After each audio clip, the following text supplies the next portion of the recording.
அவனுக்கு இறைவனே பாதுகாப்பு கொடுத்தார். அதுக்கு பேரு அருள் பாதுகாப்பு. அந்த அருள் பாதுகாப்பு என்ற அந்த வட்டத்திற்குள் எந்த சக்திகளும் உள்ளே நுழையாது. அவ்வளவு பெரிய ஆற்றல் படைத்த சூரியனுடைய ஒளியே அது தடுத்து நிறுத்திடும். வள்ளலார் மேல படக்கூடாது. ஆனால் வள்ளலார் அங்கே பாடுகின்ற பொழுது இதே சித்தி வளாக திருமாளிகை வள்ளலார் வச்சு பேர். அதுக்கப்புறம் சித்தி பெற்ற பிறகு பின்னாடி மற்றவங்க வச்சது பேர். அது வள்ளலார் கூட அந்த பேர் வைக்கல. வள்ளலார் தங்கியிருக்கின்ற பொழுது மாளிகை என்பது பொருள். வள்ளலார் இறைவனோடு இரண்டரை கலந்து விட்ட பிறகு அதற்கு சித்தி பெற்றதுன்னு பேரு. அதனால அது சித்தி வளாக திருமாளிகை என்று பெயர் வந்தது. இதற்கு பெயர் என்ன? சித்தி வளாக திருமாளிகை. ஏன் வந்தது?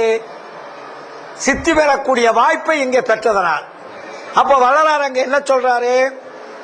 இந்த உடம்புக்கு ஒரு பட்டியல் போட்டு நமக்கு விளக்கு வைக்கிறார். இதுவரையிலே இந்த சமுதாயம் மனிதனுக்கு மரணம் என்பது இயற்கை அப்படின்னு சொன்னாங்க. 6 சாவு 100 சாவு அது இயற்கைடா.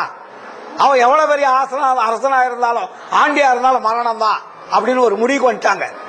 எல்லா நூல்களும் சொல்லிடுச்சு. ஆனா வள்ளலார் வந்துதான் மரணம் என்பது இயற்கை அல்ல, அது செயற்கையினர்.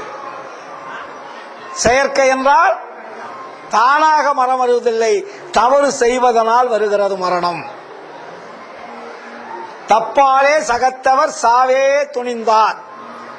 ஒவ்வொரு மனிதனும் தன்னுடைய வாழ்க்கை தரத்தை இறைவனுடைய அருள் பெற முடியாத வாழ்க்கை வாழுவதால் மரணம் வருகிறது. ஆனால் அந்த மரணம் பல வித்தியாசமா வருது. ஒருத்தருக்கு நோய்வாய்ப்பட்டு போவோம், இல்லாட்டி திடீர்னு ஹார்ட் அட்டாக் வரும், திடீர்னு ஆக்சிடென்ட் வரும், திடீர்னு ரொம்ப வியாதி தீர்க்க முடியாத வியாதி வந்து வரும், இல்லை இயற்கையிலே ஏதாவது ஒன்று வந்து மரணம் வந்துடுது இந்த உலகத்தினுடைய பார்வைக்கு.